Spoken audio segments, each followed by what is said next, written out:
Olá, boa noite. Vereadores se reúnem com taxistas antes de votar projeto de lei que regulamenta o serviço. O Ministério Público envia recomendação à Câmara para que o projeto não seja votado. O NTV News desta quarta-feira vai mostrar também. Motocicleta pega fogo e é abandonada em chamas no bairro Guanabara. Apontado como incendiário de casa no bairro Várzea, diz que a acusação não procede. Mamoré é condenada a pagar multa de R$1.000 por confusão em confronto contra Uberaba. O RT intensifica os treinos para a estreia na Série D do Campeonato Brasileiro. Patos de Minas ganha o primeiro parklet do interior do estado. Unipam faz campanha para arrecadar roupas e alimentos para entidades assistenciais. Polícia Civil apresenta imagens de suposto estuprador que vem aterrorizando Patos de Minas. Governo mineiro diz que vai levar a leilão terreno da escola agrícola. A comemoração do Dia Mundial do Leite. Destaques que você acompanha a partir de agora no NTV News.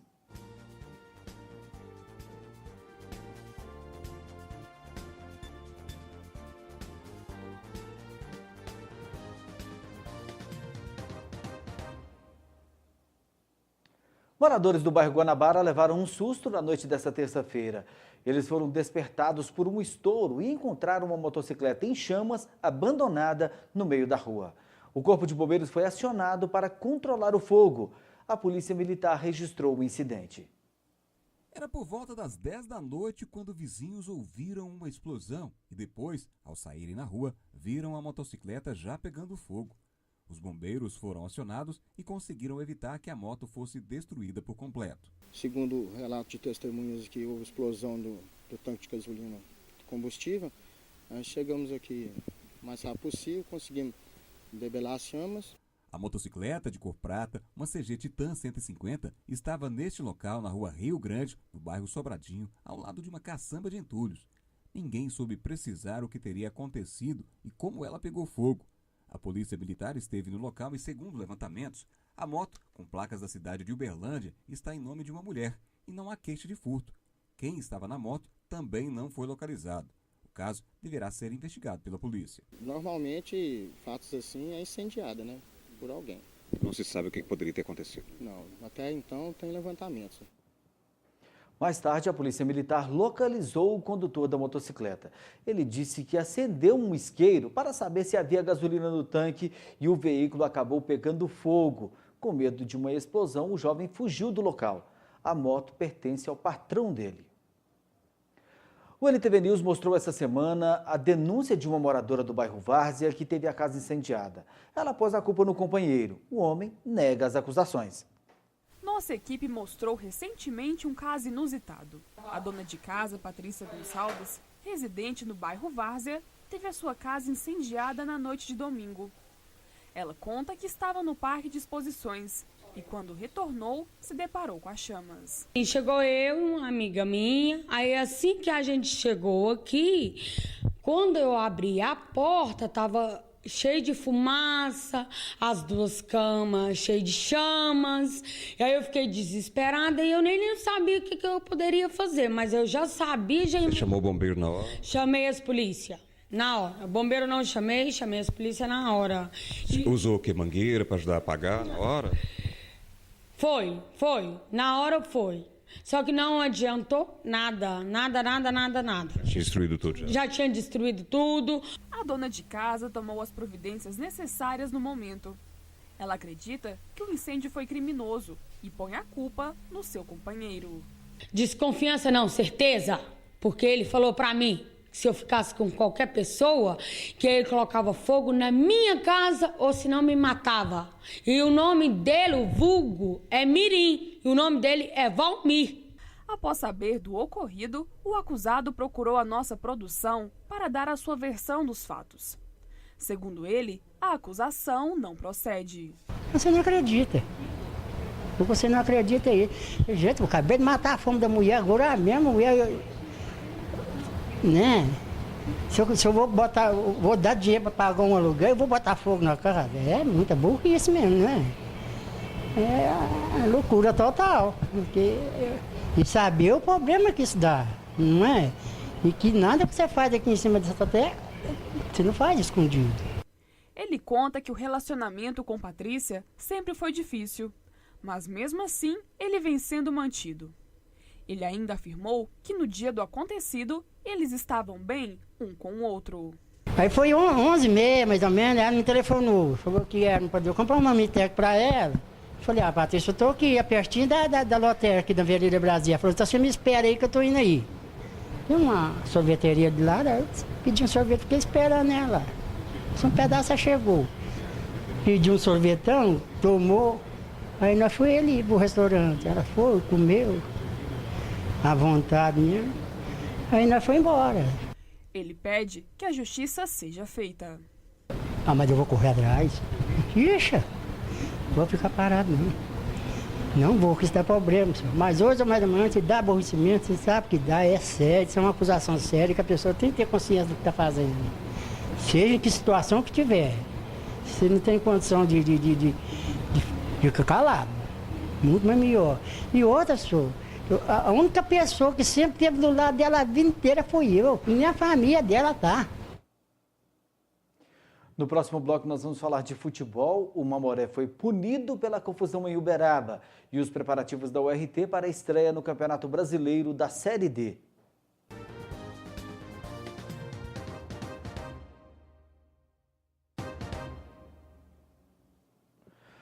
Vamos falar agora de futebol. O Tribunal de Justiça Desportiva da Federação Mineira de Futebol levou a julgamento na noite desta terça-feira a confusão registrada no final da partida entre Uberaba e Mamoré pelo Campeonato Mineiro do Módulo 2.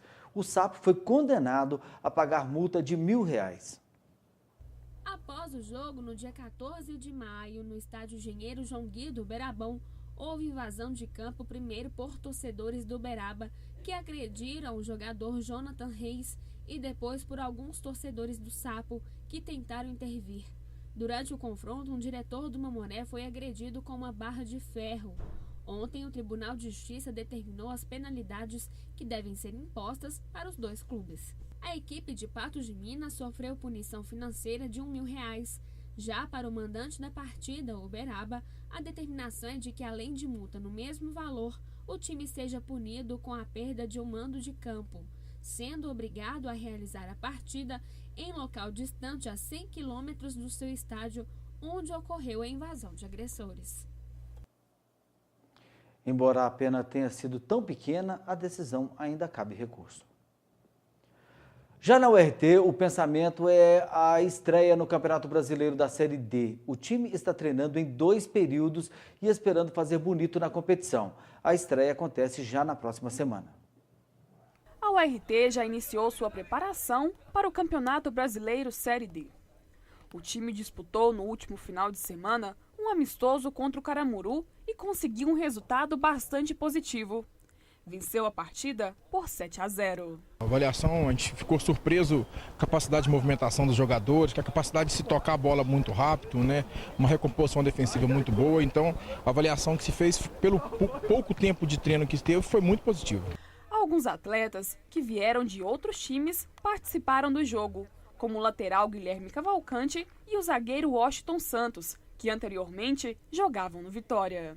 Tá sendo um ano bom, tô rodando, já tive um ano bom pelo Bairro de Feira, que eu tava lá, emprestado, voltei pro Vitória e tô vindo agora pro RT, tá sendo um ano bem agradável e tô aqui, já tinha bons companheiros e vai ser um ano bom pra gente, do RT. Eu cheguei no Vitória no ano passado, esse ano completou um ano que eu estava lá, no ano passado eu joguei na base, esse ano eu estava no profissional, fui emprestado para um time do interior, disputei o baiano lá e agora eu voltei para lá, fiquei lá treinando e tive a oportunidade de vir para o RT emprestado.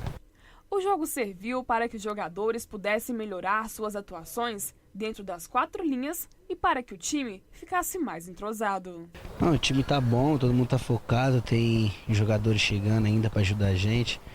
Pouquinho em pouquinho tá ficando bom. Foi um jogo bom. O time se portou muito bem, além de ser um time novo.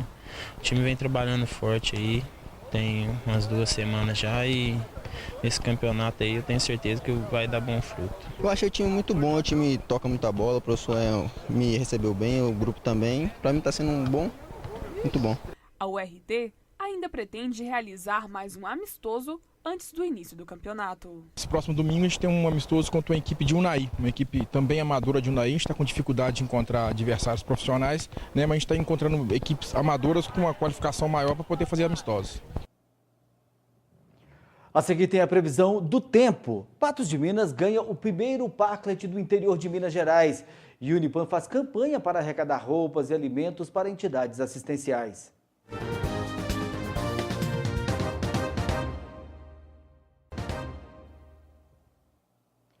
O Departamento de Trânsito de Minas Gerais prorrogou o prazo de licenciamento dos veículos com finais de placa 1, 2, 3, 4 e 5 até 15 de junho deste ano. Antes da prorrogação, a data limite era esta quarta-feira, 1º. A decisão, segundo o órgão, levou em consideração um problema ocorrido na emissão e envelopamento dos certificados de registro e licenciamento de veículos, a CRLV. O prazo de licenciamento dos veículos com o número final da placa 6, 7, 8, 9 e 0 continua sendo o dia 30 de junho, conforme publicado anteriormente. Que tal trocar uma vaga de estacionamento na rua por uma bela varanda com bancos para descansar, ler um bom livro ou pôr a conversa em dia? Essa é a proposta do primeiro parklet do interior de Minas Gerais, instalado na rua José de Santana. O público adorou a ideia. Este é o primeiro parklet de Patos de Minas. O projeto, desenvolvido por grandes parcerias, tem o intuito de oferecer um espaço para um breve descanso ou até para a interação entre as pessoas que estiverem passando pelo local. Esse é um projeto que a Cipatos, trouxe para a cidade. Nós procuramos sempre, desde o começo, no final do meio de 2014, a gente procurou parceiros para poder trazer. A ADESP ajudou, a Unipan abraçou o projeto enormemente, nos ajudou a concretizar esse sonho, né? E nós tivemos algumas outras instituições, CDL, SEBRAE, que abraçaram, além da Prefeitura Municipal, que principalmente entendeu. Uma ideia inovadora. Os parklets começaram a ser criados em 2005 e têm ganhado espaço pelo mundo. Presentes em algumas capitais do Brasil, Patos de Minas é a segunda cidade do interior em adotar a ideia. Interior do Brasil, talvez apenas, além de Patos, apenas Sorocaba, no Brasil inteiro, tem um projeto como esse. E a Prefeitura soube entender a diferença e apoiou para poder instalar o primeiro e também já deixar as portas abertas para uma instalação futura de um próximo, né? Porque as pessoas têm que entender que a gente tem que ter espaço para utilizar e para poder parar um pouco em cima da vida atribulada que a gente tem, mas principalmente para que a gente possa refletir sobre o espaço público hoje, que deveria ser utilizado pelas pessoas e são normalmente utilizados apenas por carros.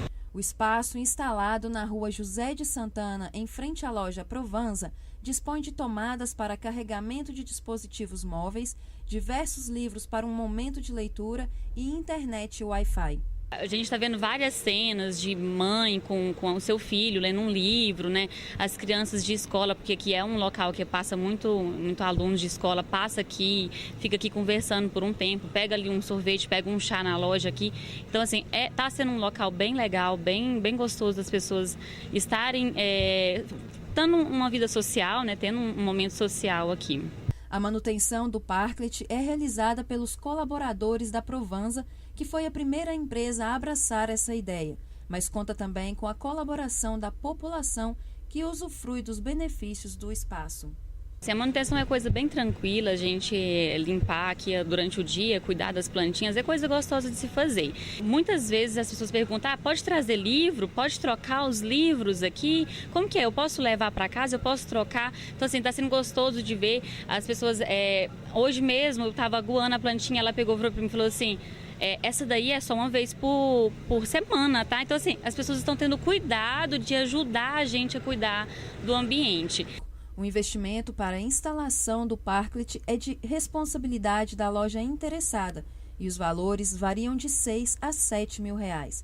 Esse projeto, ele precisa ser bancado normalmente por um empresário que tem interesse de ter esse projeto na frente da sua loja, do seu estabelecimento, e ele vai assumir os custos tanto de instalação quanto de manutenção. É claro que cada parklet depende muito com relação ao tamanho, ao material utilizado. Esse parklet ele ficou, o custo de instalação dele em torno de 6 a 7 mil reais. Mas tem dado retorno, a empresária entende que o retorno tem sido satisfatório. Simplesmente fantástico. Eu mesmo estou ficando assim meio idosa, a gente às vezes está cansado, né? Tá andando no trânsito aí, fazendo as coisas nas lojas, a gente senta, carrega o celular, vai ler um livrinho. Eu quero até trazer alguns para doar, mas eu gosto muito desse tipo de ideia. E por falar em melhorar a qualidade de vida das pessoas, o Centro Universitário de Patos de Minas está realizando uma campanha para arrecadar alimentos e roupas. A ação leva o nome de Cidade Solidária. O Centro Universitário de Patos de Minas, Unipam, está promovendo a campanha Cidade Solidária. Uma ação que está em sua segunda edição e promete ajudar muitas pessoas. Bom, Cidade Solidária do ano passado a gente estava arrecadando só alimentos, né? E do ano passado a gente conseguiu 6 toneladas de alimento, né? E foi distribuído aí para 12 instituições. Então, acho que foi assim, uma vitória, né, para a gente estar iniciando um projeto desse no ano passado, aí, a quantidade de coisas que a gente arrecadou. A ação teve início no mês de maio e se encerra no fim de junho. Todos os alimentos e roupas arrecadados serão doados a entidades assistenciais de Patos de Minas. A ideia é que a gente faça isso semestralmente agora. Então, a gente iniciou agora, já estamos com 3 toneladas de alimento, instituímos a entrega de roupas também, porque é um momento que necessita mesmo, e a gente espera aí repetir a dose do ano passado. Para o aluno que faz parte do programa Bolsa Social, a doação de alimentos e roupas poderá ser invertida em horas de extensão. Na realidade, o foco é toda a comunidade, né? A sociedade inteira pode doar nos diversos pontos de entregas aqui no campo. Tem pontos de coleta aqui em todos os nossos prédios, no DCE, que é ao lado do nosso restaurante universitário, e no Oceano, que é o nosso centro de empreendedorismo, que fica acima da piscina. Então, a sociedade pode entregar esse material, tanto roupa quanto alimento, nesses pontos. Agora, os bolsistas, eles precisam escrever no nosso site, unieventos.unipam.edu.br, e a partir disso ele vai emitir a inscrição dele e vai levar somente no DCE ou no Oceano para que possa ser registrado isso. Até o momento já foram arrecadados cerca de 3 toneladas de produtos. A expectativa é que esse número possa aumentar até o fim da campanha. Toda a comunidade pode participar. Relembrando, a campanha vai até o final deste mês. As doações devem ser encaminhadas para o campus do Unipam. Vamos agora à previsão da meteorologia para esta quinta-feira em Patos de Minas e região.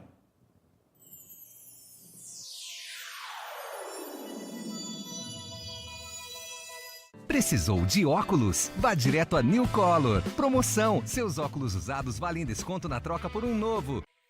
A quinta-feira em Patos de Minas será de sol e aumento de nuvens durante o dia. Períodos nublados com possibilidade de chuva a qualquer hora.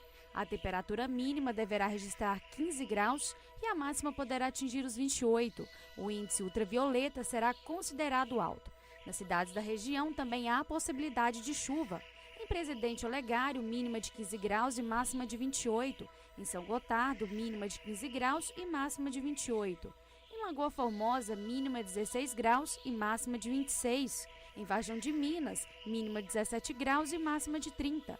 Em Lagamar, mínima de 20 e máxima de 35.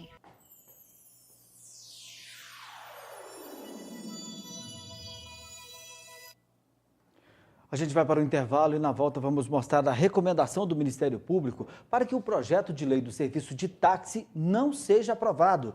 E a decisão do governo de Minas de levar a leilão o terreno da escola agrícola.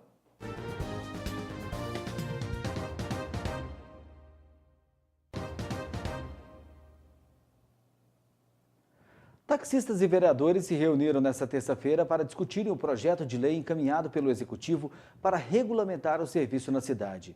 Alguns pontos do projeto são questionados, mas os taxistas estão satisfeitos.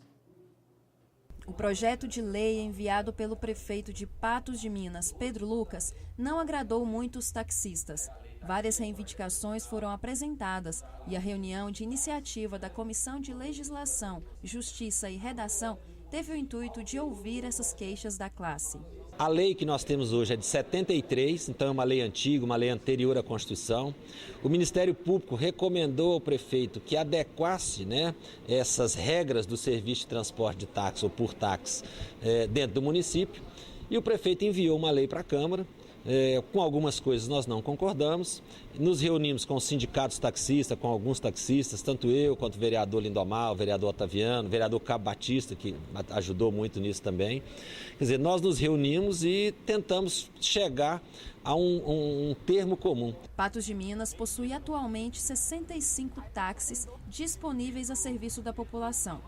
Com a nova lei, terá um aumento pouco significativo, que seria de 67 táxis para a cidade e mais 2 táxis para cada distrito, dando um total de 81 táxis em todo o município. Nós limitamos o número de táxis, um táxi para cada 2.000 habitantes. Hoje, considerando uma população de 148 mil, seriam 67 táxis. Conforme a população vai crescendo, também vai aumentando o número de táxis que vão entrar no serviço, sempre através de licitação pública. Será também incluído no projeto penalidades para as infrações cometidas pelos taxistas, a fim de que o trabalho seja executado da melhor maneira possível. E caso haja qualquer desrespeito às regras, o taxista poderá perder a sua permissão. Nós não podemos delegar um serviço para um particular prestar um serviço que seja público sem ter regras. E não adianta ter regras se para o descumprimento delas não tiver penalidades. Então nós também estabelecemos isso. Ou seja, quais seriam as infrações cometidas pelos taxistas, além daquelas infrações de trânsito, infrações na prestação do serviço, quais as penalidades que eles poderão sofrer por isso, inclusive com a perda da permissão. E como diz a nossa Constituição, toda vez que nós formos impor uma penalidade a alguém, nós teremos que dar a ele, né, o devido processo legal, o amplo direito de defesa. Isso também nós fizemos a previsão na lei. A proposta é que os taxistas recebam permissão para exercer a profissão por até 15 anos, podendo ser prorrogado dependendo da decisão da atual gestão. E aqueles que já atuam na cidade terão automaticamente a permissão concedida. Num primeiro momento, os taxistas atuais eles terão uma prorrogação no período de 15 anos, que foi um acordo firmado durante essa discussão, porque antes falava-se em 10 anos, e podendo, na época, o prefeito que for o chefe do executivo no período, daqui a 15 anos, ele fazer uma reavaliação para que possa acontecer uma prorrogação por igual período, ou se ele irá abrir um processo de licitação. Após algumas alterações, o projeto será apresentado na próxima quinta-feira para ser votado. Lembrando ainda que os vereadores, cada um tem a liberdade de apresentar algumas emendas ou emendas, caso eles tenham essa pretensão. Mas o objetivo é resolver isso o mais rápido possível, que os taxistas fiquem satisfeitos dentro dos princípios da legalidade. Obviamente, toda a população de Patos também sendo bem servida, tanto no setor urbano quanto no setor rural. A reunião foi satisfatória para os taxistas, que consideraram justas as questões pontuadas. Todo taxista está assim, feliz, né? Porque chegou a um ponto agora que foi bom, né, para todos. Mas o projeto de lei que regulamenta o serviço de táxi em Patos de Minas pode não ser votado amanhã. O Ministério Público encaminhou hoje uma recomendação à Câmara Municipal de Patos de Minas para que a proposta não seja levada a plenário. Ao contrário do que diz a justificativa do Executivo, o promotor Paulo César de Freitas afirma que a recomendação do órgão não foi cumprida. A recomendação do Ministério Público, ele vai no sentido diametralmente oposto ao que está na recomendação. Nós, em síntese, recomendamos ao prefeito municipal que faça a licitação e a lei exatamente libera o município de fazer o procedimento licitatório. Isso é ilegal? Isso é ilegal e é inconstitucional. O serviço de táxi ele é definido numa lei federal como serviço público e tanto o STJ como o Tribunal de Justiça de Minas Gerais possuem jurisprudências pacificadas e unânimes no sentido de que o serviço de táxi exige prévio procedimento licitatório. E foi isso que o Ministério Público recomendou e não foi cumprido. Agora, doutor, o Ministério Público encaminha, nesse momento, uma recomendação para a Câmara Municipal. Que recomendação é essa? Olha, nos preocupou o fato de que a mensagem da lei encaminhada pelo Poder Executivo consta uma referência ao cumprimento de uma recomendação do Ministério Público. Então, a nossa recomendação para os vereadores é no sentido de atentarem para este fato, de que não há recomendação do Ministério Público no sentido de liberar a licitação para a concessão do serviço público de táxi. Então, nós pedimos aos vereadores que suspendam a votação desse projeto, realizem um estudo mais aprofundado sobre ele, que certamente eles vão encontrar muitas inconsistências, inconstitucionalidades flagrantes e que devem ser corrigidas. Quer dizer, o projeto não deve ser votado nesse momento, ele deve passar por uma correção. Olha, é uma questão de alta indagação, que já perdura há muito tempo, que já é fruto de várias recomendações do Ministério Público em inquéritos de serviços públicos que nós já vimos investigando há anos. Então, é isso que nós pedimos aos senhores vereadores, que eles tenham o devido cuidado, discutam com mais profundidade esse projeto, analisem com mais vagar, porque as consequências de votá-lo tal como está, elas podem ser extremamente graves. E olha só, parte do terreno ocupado pela Escola Agrícola em Patos de Minas poderá ser levado a leilão. O imóvel pertence à empresa de pesquisa de Minas Gerais, a EPAMIG, e é considerado ocioso pelo governo do estado. A área gigantesca tem sido bastante cobiçada. O enorme terreno de propriedade da EPAMIG tem sido bastante cobiçado. A primeira proposta foi de doação para a construção do campus da UFA em Patos de Minas. Depois, o conselho da FEPAM, que mantém o Unipam, reivindicou a doação do imóvel junto ao governo do estado para a construção do Campus 2 do Centro Universitário. O destino do imóvel, no entanto, deve ser um leilão. Questionado sobre o pedido de doação feito pela FEPAM, o vice-governador Antônio Andrade disse que o governo de Minas pretende vender o terreno. A decisão do governo de Minas de levar a leilão o terreno da EPAMIG, onde está localizada a Escola Agrícola, atende a uma recomendação do Ministério Público. No ano passado, o promotor de justiça Paulo César de Freitas alertou autoridades municipais e estaduais que uma doação do terreno causaria grande prejuízo ao erário público e poderia afetar também o funcionamento da escola agrícola. O Ministério Público considerou ainda que a FEPAM dispõe de recursos financeiros e poder econômico suficiente para construir sua própria estrutura, não necessitando receber subvenção de órgão público. O terreno onde funciona a escola agrícola, pouco acima do bairro Sebastião Amorim, tem área de 102 hectares, sendo que 25 hectares pertencem ao município de Patos de Minas e o restante ao governo de Minas. A parte que seria levada a leilão são os 77 hectares que pertencem ao governo do estado. Embora tenha confirmado a intenção de promover o leilão, o vice-governador Antônio Andrade não informou quando a venda do imóvel irá ocorrer. A seguir no NTV News, homem é preso acusado de beijar mulher à força. Dia Mundial do Leite incentiva o consumo desse importante alimento e as imagens do suposto estuprador que tem tirado o sossego dos patenses.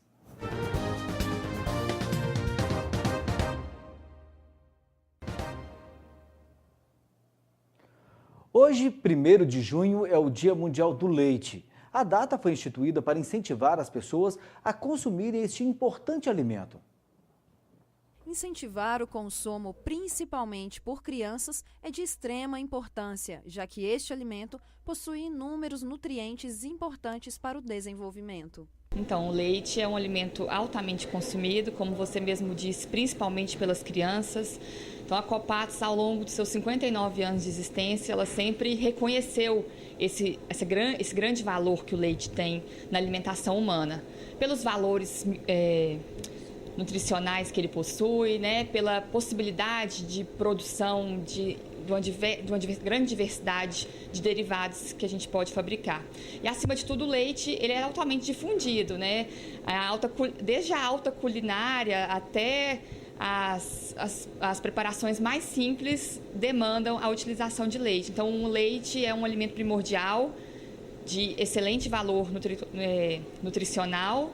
Não só o leite é bastante consumido pela população mundial, mas também seus derivados, que dão uma maior variedade de opções aos consumidores de ingerir os nutrientes que o leite oferece. O leite é um alimento muito rico em proteína, em gorduras boas, em minerais e nutrientes que são importantes para a nossa saúde. Então, os derivados permite uma maior variedade de consumo e que não só o consumo do leite cru, né? Então, aqui na Copatos a gente produz requeijão cremoso, doce de leite, o iogurte, a bebida láctea, os queijos também, né? A manteiga, que é um derivado da gordura do leite, do creme de leite, né? Então, assim, esses alimentos se consumido regularmente, eles têm um papel muito importante na saúde das pessoas, pela qualidade das proteínas que possui, pelos valores nutricionais que eles têm. Para chegar ao consumo final, o leite e seus derivados passam por um processo de análise desde a chegada até o processo final, garantindo a qualidade para os seus consumidores. A gente se preocupa muito com a qualidade da matéria-prima que a gente utiliza. Então, desde a recepção do leite, a gente tem todo um controle de rastreabilidade dessa matéria-prima para a gente garantir que esse leite que a gente está recebendo está realmente dentro do que preconiza o Ministério da Agricultura em relação aos parâmetros, né, de acidez, né, em questão à presença de resíduos de antibióticos, né, a Copax é realmente muito criteriosa em relação a isso, e os controles também do processo de produção. Então, todo o processo produtivo é monitorado em relação às características microbiológicas, né? A gente faz análise dos colaboradores, dos equipamentos. Então, é uma série de controles que a gente realiza. A Copax realmente ela investe pesado nessa parte de controle de qualidade, de garantia da procedência da matéria-prima que ela utiliza. Por isso que a gente tem o laboratório de fisicoquímica, de leite cru, né, que é de recepção desse leite, o laboratório de fisicoquímica de produtos acabados e o laboratório de microbiologia. Nada mais justo do que ter um dia dedicado a este alimento e seus derivados, como o queijo, que é um queridinho e tem sempre um espaço reservado na mesa da população mundial. Os derivados, principalmente o queijo, né, ele é um produto muito difundido, que são uma grande gama, né? Só que na Copax a gente produz o queijo de coalho, a mussarela, o queijo prato, o Minas padrão, o Minas frescal, o requeijão, aquele de corte. Então tem para todos os gostos, né? É um produto que realmente não somente a população nacional, mas o mundo inteiro admira e aprecia bastante. Um homem foi preso nesta tarde acusado de beijar uma mulher à força. Ele nega as acusações. A repórter Ayandra Faria tem as informações. Ayandra. Uma ocorrência de importunação ofensiva ao pudor foi registrado nesta terça-feira em Patos de Minas, no bairro Rosário. Quem vai nos dar mais informações é o Dr. Bruno do Carmo Garcia, que é delegado do Juizado Especial Criminal. Doutor, como que ocorreu essa ocorrência? O que chegou para o senhor aqui para as investigações?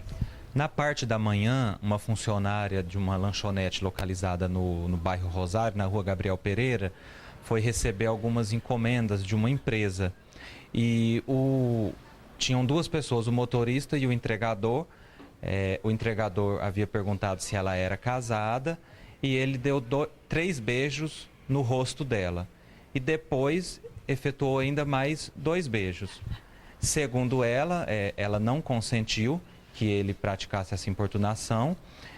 E quando o patrão chegou à loja, verificou o circuito interno de segurança, viu as imagens, acionou a polícia militar, que depois fez a prisão do autor.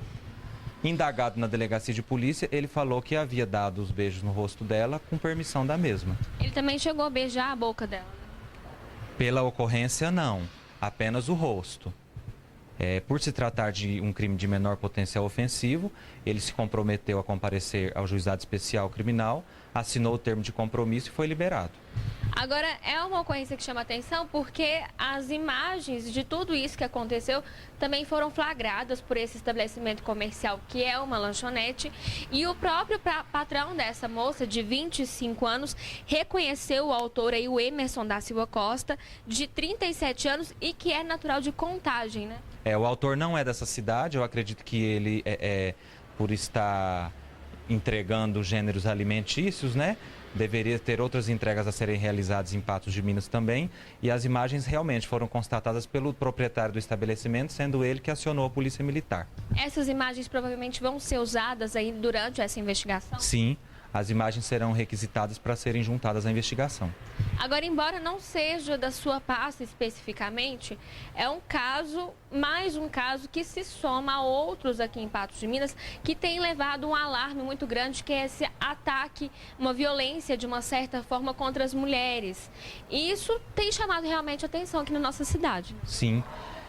Esse a gente poderia te chamar que é uma forma de vilipendiar as mulheres. Um ataque desse é um ataque à sociedade como um todo. E a Polícia Civil tem trabalhado nesse sentido de combater e de coibir qualquer forma de violência, seja ela física, seja ela moral, seja ela sexual, seja ela psicológica. Tá certo, doutor, muito obrigada pelas informações. Conversei então com o doutor Bruno, que passou essas informações de mais uma ocorrência relacionada a essa agressão de uma certa forma às mulheres. E eu fico por aqui, a Yandra Faria, para o jornalismo da NTV. A Polícia Civil divulgou na tarde desta quarta-feira imagens de um homem apontado como o autor de pelo menos um dos estupros registrados nos últimos dias em Patos de Minas. Ele foi filmado pelas câmeras de segurança de uma empresa, indo atrás da vítima. As imagens foram conseguidas após um trabalho de investigação da Polícia Civil. As câmeras de 2 estabelecimentos comerciais na Avenida Tancredo Neves registraram os momentos anteriores ao crime do dia 9 de maio, no bairro Cidade Nova. Bem, a partir do momento em que ocorreu o fato, os policiais desenvolveram uma atividade de investigação no sentido de procurar elementos que pudessem identificar o autor. Conseguimos essas imagens e essas imagens demonstram um indivíduo chegando e saindo logo após cometer o delito e mostram também de diversas características desse indivíduo, assim como da motocicleta. O horário da gravação está adiantado em 1 hora. As imagens mostram um criminoso chegando em uma motocicleta pequena. Antes de cometer o estupro, ele tenta atacar outra mulher que passa pelo local, mas não teve sucesso. Essa vítima não acionou a polícia. Essas imagens demonstram aí que ele teria tentado atacar uma primeira vez, como não conseguiu, pela atitude da própria vítima, né, ou pseudo-vítima, que conseguiu fugir. Esse indivíduo retornou ao local e aí fez uma segunda vítima, fez realmente uma vítima real. O suspeito usava capacete aberto e provavelmente a capa de uma das setas traseiras estava quebrada. O estuprador também usava calça de brim, camisa laranja e uma bota tipo EPI. Não foi possível identificar a placa da moto. Ao que tudo indica, pelas filmagens, por mais da baixa qualidade das filmagens, esse indivíduo estava com um capacete. Esse capacete era um capacete de vidro aberto na frente, né, sem aquela parte da queixeira, que seria para não machucar o queixo numa eventual queda. Esse indivíduo, ele tem um andar diferente, não é um andar natural, ele parece que anda diferente, o indivíduo parece um pouco mais gordo ou mais forte, com uma calça um pouco mais larga, possivelmente utilizando uma bota de EPI e possivelmente, segundo dados da vítima, estaria com uma camisa de manga comprida da cor laranja nesse dia.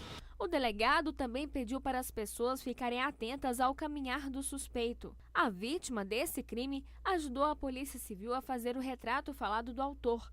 As características são parecidas com as do homem que atacou uma mulher dentro de um carro no dia 24 de maio, na Avenida Tomás de Aquino. Existem elementos que batem sim, mas nós não podemos tirar a possibilidade de ser uma outra pessoa.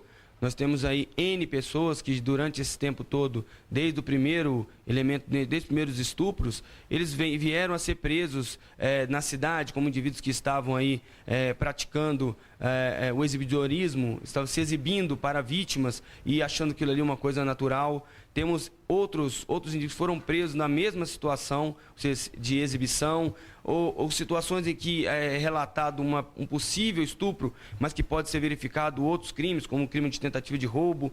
Então, nós temos aí N possibilidades. O que a Polícia Civil não pode fazer com afã de tentar resolver a situação, é passar informações que não vão dar fidelidade ao que realmente vem ocorrendo. A Polícia Civil trabalha com informação, mas ela tem que filtrar essas informações e filtrar muito bem filtrado, sob pena de cometer injustiças.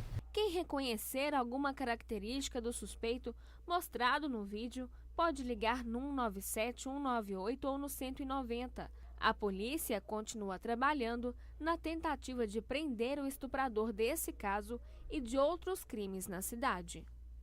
É um crime de muita dificuldade. Nós não podemos aí dizer que é um crime de facilidade, porque esse indivíduo ele trabalha de modo sorrateiro, ele trabalha nas sombras, na clandestinidade, ele trabalha no momento, ele atua, né, no momento em que a vítima já se encontra despreparada, não está esperando por esse ataque, ataca a vítima por trás. Então é um indivíduo que age de uma forma totalmente que dificulta a investigação. Por quê? Porque ele não, nesse primeiro momento, as vítimas não conseguem passar maiores detalhes sobre o indivíduo, por mais que nós já temos até um retrato falado. Mas outros detalhes mais claros sobre esse indivíduo é realmente um delito de extrema gravidade, mas, ao mesmo tempo que é de extrema gravidade, de extrema dificuldade de investigação. Mas a polícia não mede esforço, a Polícia Civil não mede esforço, e a Polícia Militar, da mesma forma, também não mede esforço em sua ronda ostensiva de conseguir identificar e prender esse indivíduo. Nós estamos tentando identificar e prender antes que ele venha cometer outros delitos. E a Polícia Militar, logicamente, está aí na prevenção para que ele não tenha sossego e não se sinta com facilidade em atuar, ou seja, a Polícia Militar em seu caráter ostensivo. O NTV News termina aqui. Outras informações você confere amanhã às 11h30 no 30 Minutos e às 19 horas em nova edição do NTV News. Uma boa noite para você e até amanhã.